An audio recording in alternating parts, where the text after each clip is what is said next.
Award മേടിക്കുന്നതിന്റെ സന്തോഷം ആസ്വദിക്കാനും ഇന്നലെ മമ്മൂക്കയ്ക്ക് നാഷണൽ അവാർഡ് കിട്ടിയതിന്റെ സന്തോഷമുണ്ട്. അതിന്റെയൊക്കെ ഇരട്ടി സന്തോഷങ്ങളാണ് നമുക്കുള്ളത്. അപ്പോ ഏകദേശം 820 A+ ആണ് കേട്ടോ ബേസില് പാലക്കാട്. MLAക്ക് A+ ഒന്നും കിട്ടിയിട്ടില്ലെങ്കിലും പിള്ളേർക്ക് ഇഷ്ടം പോലെ A+കളുണ്ട്.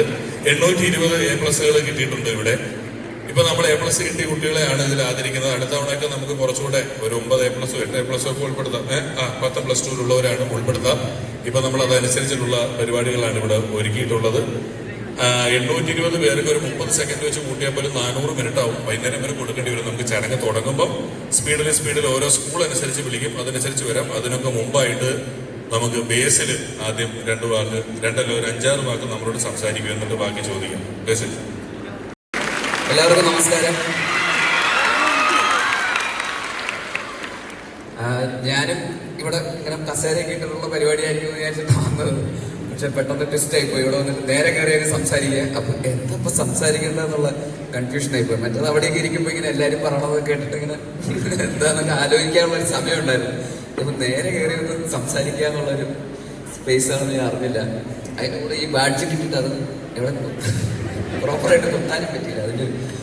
അപ്പോ എന്തായാലും ഭയങ്കര സന്തോഷം. ഇത്രയും വ്യത്യസ്തമായിട്ടുള്ള രീതിയിൽ ഇങ്ങനെ ഒരു ഫംഗ്ഷൻ സംഘടിപ്പിക്കുക എന്നുള്ളത് നമ്മൾ ആഘോഷിക്കേണ്ട സമയമാണല്ലോ. അപ്പൊ അത് ഈ പറയുന്ന പോലെ ഒരു ക്ലാസ് റൂമിൽ ഇരിക്കുന്ന പോലെ തന്നെ വീണ്ടും ഒരു മറ്റൊരു സ്പേസിലേക്ക് വന്ന് പങ്കെടുക്കുന്നതിൽ നല്ലത് പാട്ടും ഡാൻസൊക്കെ ആയിട്ട് ആഘോഷിക്കുക തന്നെയാണല്ലോ. കാരണം ഇങ്ങനെ ഒരു വിജയം ആഘോഷിക്കുന്ന ഒരു വേദി എന്ന് പറയുന്നത് തീർച്ചയായിട്ടും നമ്മൾ ആഘോഷിക്കുക തന്നെയാണ് ചെയ്യേണ്ടത്. അപ്പൊ ഇങ്ങനെ ഒരു വ്യത്യസ്തമായിട്ടുള്ള രീതിയിൽ ഇത് സംഘടിപ്പിച്ച പ്രിയപ്പെട്ട പിഷുവിനും കൂടെയുള്ള എല്ലാവർക്കും ആദ്യം തന്നെ അഭിനന്ദനങ്ങൾ അറിയിക്കുന്നു. ഞാനും ഇതുപോലെ ഈ പറയുന്ന പോലെ സ്കൂളിലൊക്കെ നന്നായിട്ട് പഠിക്കുന്ന കുട്ടിയായിരുന്നു. അപ്പോൾ ഇതുപോലെ ഫുൾ A+ എന്നൊക്കെ പറയുന്ന പോലെയൊക്കെ ആ സമയത്തും ഭയങ്കരമായിരുന്നു ഇതൊക്കെ. അന്നും ഈ പറയുന്ന 10ലും +2ലും ഒക്കെ. അപ്പോൾ ഇതുപോലത്തെ അവാർഡും ഇതുപോലത്തെ മെമൻറ്റോയൊക്കെ കിട്ടുന്നത് നമ്മളെ സംബന്ധിച്ചിടത്തോളം ഭയങ്കര മോട്ടിവേറ്റിംഗ് ആയിരുന്നു. നമ്മൾ അംഗീകരിക്കപ്പെടുക എന്ന് പറയുന്നത് ജീവിതത്തിൽ ആദ്യമായിട്ടൊക്കെ കിട്ടുന്ന ഇത്തരത്തിലുള്ള അംഗീകാരങ്ങളാണല്ലോ. അത് നമ്മളെ ഭയങ്കരമായിട്ട് മോട്ടിവേറ്റ് ചെയ്യുമായിരുന്നു മുമ്പോട്ടുള്ള ജീവിതത്തിലും ജേണി.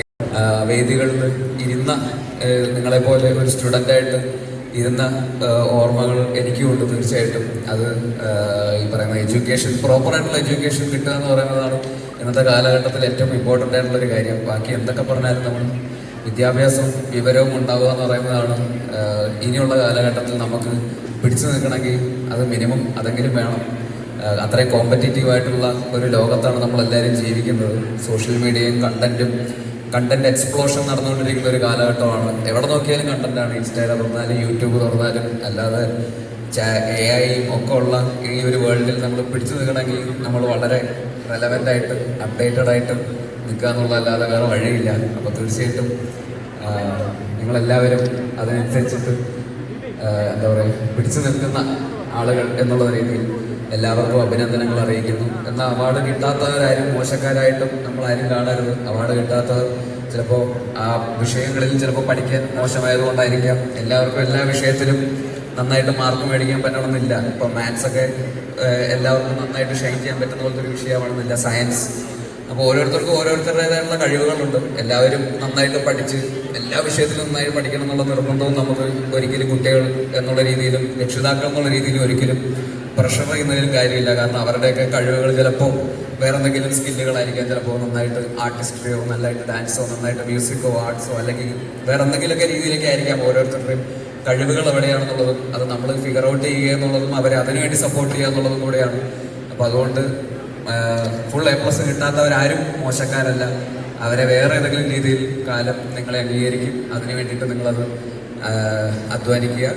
എന്തായാലും അക്കാഡമിക്കലി ഈ പറയുന്ന അച്ചീവ്മെൻറ്റ് നേടിയ, ഇതിനുവേണ്ടി കഷ്ടപ്പെട്ട, അവരെ അതിനുവേണ്ടി സപ്പോർട്ട് ചെയ്ത എല്ലാ രക്ഷിതാക്കൾക്കും എല്ലാവർക്കും ഹൃദയം നിറഞ്ഞ അഭിനന്ദനങ്ങൾ അറിയിക്കും. ചെറിയ കാര്യമല്ല, ഒട്ടും ചെറിയ കാര്യമല്ല.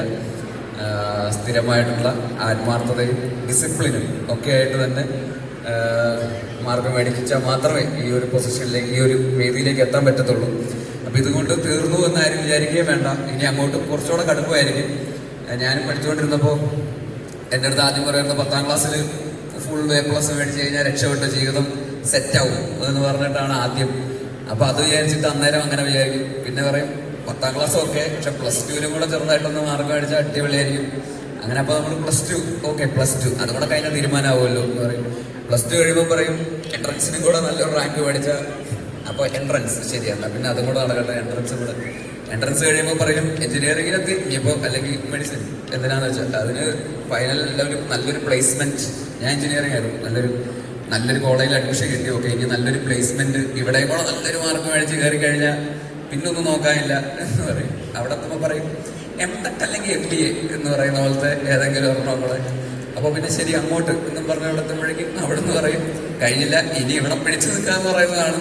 അപ്പോൾ ഇത് ജീവിതകാലം മൊത്തം ഉള്ളൊരു എന്താ പറയുക, ഒരു പോരാട്ടമാണ്. അപ്പോൾ അതിൽ നമ്മൾ ഏറ്റവും കൺസിസ്റ്റൻ്റ് ആയിട്ടും ഏറ്റവും ഡിസിപ്ലിൻഡ് ആയിട്ടും ഇതിൽ വർക്ക് ചെയ്യുന്നവർക്ക് മാത്രമാണ് ലോങ് ടേമിൽ നമുക്ക് എന്തായാലും എന്തെങ്കിലുമൊക്കെ എവിടെയെങ്കിലുമൊക്കെ എത്തിച്ചേരാൻ പറ്റുള്ളൂ. അപ്പോൾ ഇതൊരു വലിയൊരു മാരത്തൺ ആയിട്ട് എല്ലാവരും കാണുക. ആ മാരത്തൻ്റെ ഇടയിൽ നമുക്ക് ഇടയ്ക്ക് ഓരോ പിറ്റ് സ്റ്റോപ്പുകൾ തരും, ഇടയ്ക്ക് കുറച്ച് എന്താ പറയുക, കുറച്ച് കുടിവെള്ളം അല്ലെങ്കിൽ ഒരു ഓറഞ്ചൊക്കെ തരും. വലിയ ദീർഘദൂര ഓട്ടം ഓടണതിനിടയ്ക്ക് 21 കിലോമീറ്റർ 42 കിലോമീറ്റർ ഒക്കെ ഓടുന്ന സമയത്ത് ചെറിയ റിഫ്രഷ്മെന്റ് തരും. അങ്ങനത്തെ ഒരു റിഫ്രഷ്മെന്റ് ആയിട്ട് മാത്രം ഇതിനെ കണ്ടാൽ മതി. ഇതിവിടെ ഒന്നും തീരുന്നില്ല, ആരും പേടിപ്പിക്കാൻ പറയുന്നില്ല. പക്ഷെ ഉറപ്പായിട്ടും മുമ്പോട്ട് പോകുമ്പോൾ അത് അങ്ങനെ തന്നെയാണ്. ഷോർട്ട് ടേം ഗോൾസ് ഒന്നും വെക്കരുത്, ലോങ് ടേം ആയിട്ടുള്ള ഗോളുകൾ മാത്രം വെക്കുക.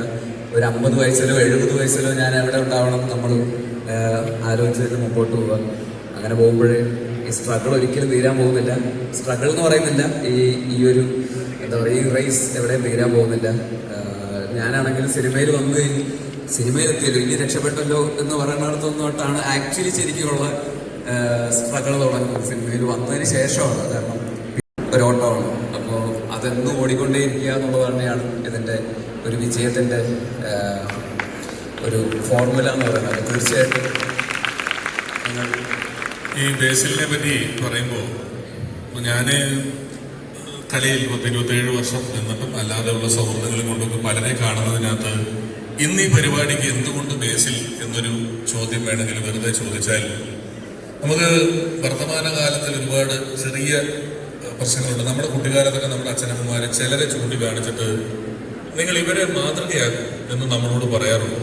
ഇന്ന് അങ്ങനെ നമുക്ക് ആരെങ്കിലും ഒരാളെ ധൈര്യമായി ചൂണ്ടിക്കാണിച്ചിട്ട് നിങ്ങൾ ഇയാളെ മാതൃകയാക്കുമെന്ന് പറയാൻ പറ്റില്ല. ഒന്ന് പറ്റില്ല, രണ്ട് ആരും മറ്റൊരാളെ പോലെ ആകാൻ ഇന്ന് ശ്രമിക്കുന്നുമില്ല. എല്ലാവരും വളരെ യുനീക്കായിട്ട് അവനവന്റെ കാര്യങ്ങളിലേക്ക് അവനവന്റെ ഐഡന്റിറ്റിയിലേക്ക് നിൽക്കുന്നതാണ്. അങ്ങനെ വന്നതിൽ ബേസിലിനെ ഞാൻ വർഷങ്ങൾ മുമ്പ് ഞാനും റീമി ടോമിയും ഇസ്രായേലിൽ ഒരു പരിപാടിക്ക് പോകുമ്പോൾ അന്ന് ബേസിൽ ആ പരിപാടിയിലുണ്ട്. ബേസിലിന്റെ അച്ഛൻ ഫാദറാണ്.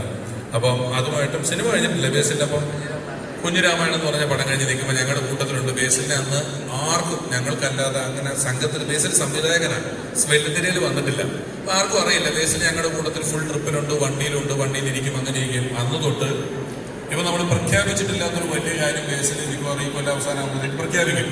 ആ ലെവലിൽ ബേസിൽ എത്തി നിൽക്കുകയാണ്. അപ്പോ ഞാൻ കാണുന്ന കാലത്ത് ഒരു സംവിധായകൻ എന്നൊക്കെ പറഞ്ഞാൽ തലേ തൊപ്പി, ഗൗരവം, അയാൾ ഒറ്റയ്ക്ക് കസേരയിട്ട് മാറിയിരിക്കുന്നു, ഇയാൾ വളരെ ലിമിറ്റഡ് ആയ ഒരു സംഘത്തോട് മാത്രമേ സംസാരിക്കുകയുള്ളൂ തുടങ്ങിയ ഗൗരവം വച്ചു പുലർത്തിയിരുന്നു. അത് വേണോ വേണ്ടയോ എന്നുള്ളത് മറ്റൊരു സ്ഥലത്താണ്. അപ്പോൾ ആ ഗൗരവം വെച്ച് പുലർത്തുന്ന ആളാണ്. ബേസിന്റെ ഒരു കരിയർ എടുത്താൽ ബേസിൽ ആദ്യം പഠനം കൃത്യമായി പൂർത്തിയാക്കി അത് കഴിഞ്ഞ് ജോലിക്ക് കയറി. അല്ലേ, എന്താ ജോലി? എഞ്ചിനീയർ ആണ് കേട്ടോ. ഇരിക്കുന്ന ആള് സിനിമ ആണെന്ന് നമ്മൾ പറയുന്നത്. ബേസിൽ നന്നായിട്ട് പഠിച്ച് എഞ്ചിനീയറായി, പഠനത്തിന്റെ സ്ഥലം ഓക്കെ. അതിനുശേഷം അദ്ദേഹം സിനിമയിലെത്തി രണ്ടാമത്തെ മിന്നൽ മുരളി പോലൊരു വലിയ സിനിമ ചെയ്യുമ്പോൾ കോവിഡ് വരികയാണ്. ആ സിനിമയ്ക്ക് തിയേറ്റർ റിലീസ് സാധ്യമാകുന്നില്ല. ഒരാളുടെ ഫുൾ അധ്വാനം കഴിഞ്ഞ് തിയേറ്ററിൽ ആ സിനിമ കാണണമെന്ന് ആഗ്രഹിക്കുമ്പോൾ ആ സിനിമ തിയേറ്ററിൽ റിലീസാകാൻ പറ്റാത്ത സാഹചര്യം വരുന്നു. അവിടെ തളരുന്നില്ല, അത് പിന്നീട് OTT വരുന്നു. അതിനുശേഷം സിനിമ ചെയ്യുന്നു, ഇതിൽ നിന്ന് അഭിനയത്തിലേക്ക് പോകുന്നു. ഇപ്പോഴെല്ലാം ജീവിതത്തെ നമ്മൾ ഈ പറയുന്ന അനാവശ്യമായ ഒരു ഗൗരവത്തിൽ കണ്ട് ടെൻഷൻ അടിച്ച് ഞാൻ എന്തൊക്കെയാണ് തുടങ്ങിയ യാതൊരു ബോധ്യങ്ങളും അറിയാതെ, ചുരുക്കി പറഞ്ഞാൽ സിനിമ എന്ന ഹെഡിങ്ങിന് കീഴെ ആളുകൾക്ക് അനുഭവിക്കാൻ പറ്റുന്ന ദുസ്വാതന്ത്ര്യങ്ങളിലേക്ക് ഒന്നും പോകാതെ വളരെ ചിരിച്ച് സൗഹൃദത്തോടെ എല്ലാവരോടും ഒരുപോലെ ഇടപഴകുന്ന ഒരാളാണ് ബേസിൽ എന്ന് പറയുന്നത്. ബേസിൽ നിങ്ങൾക്കൊരു നല്ല മാതൃക തന്നെയാണ്. ഒപ്പം ഞാൻ ഈ ഇടവലിക്ക് പറഞ്ഞു, ബേസിലിന്റെ പൊന്മാൻ എന്ന് പറയുന്ന സിനിമയിലെ ഒരു ഡയലോഗ് ഞാനത് കണ്ടപ്പം എനിക്ക് വല്ലാതെ ഫീൽ ചെയ്തൊരു ഡയലോഗാണ്. അതിൽ ഒരു സീനിൽ അദ്ദേഹം പറയുന്നുണ്ട്, എടാ ഇപ്പൊ ഇവിടെ ഇരുന്ന് ഞാൻ വിളിച്ചാൽ എനിക്ക് 1.5 ലക്ഷം രൂപ, ലക്ഷക്കണക്കിന് രൂപ മുറി കൊണ്ടുതരാനുള്ള ആളുണ്ട്. സൗഹൃദമുണ്ട്. സൗഹൃദം എന്ന വാക്ക് പറഞ്ഞ ശേഷം അടുത്തത് പറയുന്നത് അതാണ് എൻ്റെ സമ്പാദ്യം, അതാണ് നമ്മൾ ഉണ്ടാക്കിയത് എന്നാണ് പറയുന്നത്. സൗഹൃദം എന്നത് ഒരു മനുഷ്യനെ സംബന്ധിച്ച് അവന്റെ ജീവിതത്തിലെ ഏറ്റവും വലിയ സമ്പാദ്യമാണ്. ആ സമ്പാദ്യവും ധാരാളമാക്കി ഉണ്ടായിട്ടുള്ള ഒരാളാണ് ബേസിൽ. ഒരുപക്ഷെ നമ്മളോടുള്ള സൗഹൃദത്തിന്റെ പേരിലാണ് ഇന്നും തിരക്കുകൾക്കിടയിൽ അദ്ദേഹം വന്നത്. അദ്ദേഹത്തോടുള്ള നന്ദി കൂടി ഞാൻ ഈ അവസരത്തിൽ വേദിയിൽ വെച്ച് അറിയിക്കുന്നു. Thank you dear, thank you very much. വളരെ ഫേവറേറ്റ് ആയിട്ടുള്ള ഒരു സ്ഥലമാണ്. എൻ്റെ ആദ്യത്തെ സിനിമ തുടങ്ങുന്നത് പാലക്കാടാണ്. കുഞ്ഞിരാമായണം എന്ന് പറയുന്ന സിനിമ ഞാൻ സംവിധാനം ചെയ്ത സിനിമയാണ്. ആ സിനിമ ഷൂട്ട് ചെയ്തത് കൊല്ലങ്കോടാണ്.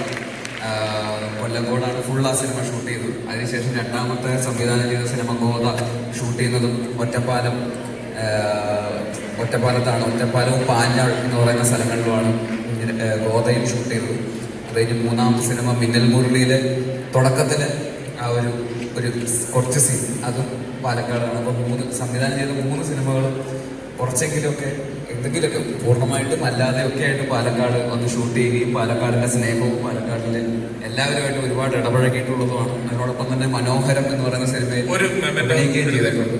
തീർച്ചയായിട്ടും പാലക്കാട് വീണ്ടും വന്ന് നിങ്ങളോടൊപ്പം വേദി പങ്കിടാൻ സാധിച്ചതിലും ഒരിക്കൽ കൂടി നിങ്ങളുടെയൊക്കെ സ്നേഹം അറിയാൻ സാധിച്ചതിലും സന്തോഷം. ഇത്തവണ ഞങ്ങള് പൊട്ടിച്ചോ ചേട്ടാ കാണിച്ചാൽ ഇതിനകത്ത് ഇത്തവണ നമ്മൾ നിങ്ങളാണെങ്കിലും വീട്ടിൽ കൊണ്ട് നിങ്ങളുടെ ഷോക്കേസ് നിറഞ്ഞു എന്നറിയാം. അതുകൊണ്ട് നിങ്ങൾക്ക് മെമന്റോ അല്ല 820 പിള്ളേർ ക്ലോക്കാണ് കേട്ടോ തരുന്നത്. നിങ്ങൾ അവിടെ ഇതിനോടെല്ലാം നമ്മളോട് ഇത്തരത്തിലുള്ള പരിപാടികൾ ഇപ്പോൾ സംഘടിപ്പിക്കുന്നതിന് സഹകരിച്ച ആളുകളുണ്ട്. നിങ്ങൾക്ക് അവിടെ ചായ തരുന്നിടത്ത് AVT നൽകുന്നുണ്ട്. KR ബേക്കറിന് കേക്കിന്റെ കഷ്ണം തരുന്നുണ്ട്. കാണിക്കമാത സ്കൂളിന്റെ മാനേജ്മെന്റ് അവരുടെ സിസ്റ്റർമാരുടെ എല്ലാവരോടും നന്ദി പറയുന്നു. ഈ സ്ഥലം നമുക്ക് വിട്ടു തന്നിരിക്കുന്നത് അവരാണ്. കുറച്ചുകൂടെ ഉറക്കൊരു കൈഡി അവർക്ക് കൊടുക്കണം കേട്ടോ. അത് തന്നേനെ. അതുപോലെ തന്നെ മറ്റ് സഹായങ്ങൾ കോർഡിനേറ്റ് ചെയ്യുന്നതിന് ചെയ്തിട്ടുള്ളത് സൈലം ഗ്രൂപ്പാണ്. സൈലം നിങ്ങൾക്ക് ക്ലാസ് എടുത്തൊന്നും അവർക്ക് നല്ലൊരു ഗൈഡ് കൊടുക്കണം. ഒപ്പം മൊമെന്റോയുമായി ബന്ധപ്പെട്ട് നമ്മൾ സംസാരിച്ചത് റീഗൽ ഗ്രൂപ്പാണ്. റീഗൽ ജ്വല്ലേഴ്സ് ആണ്. റീഗലിന്റെ പ്രതിനിധിയെ 2 വാക്ക് ആശംസ പറയുന്നതിന് വേണ്ടി ഞാൻ വേദിയിലേക്ക് ക്ഷണിക്കുന്നു.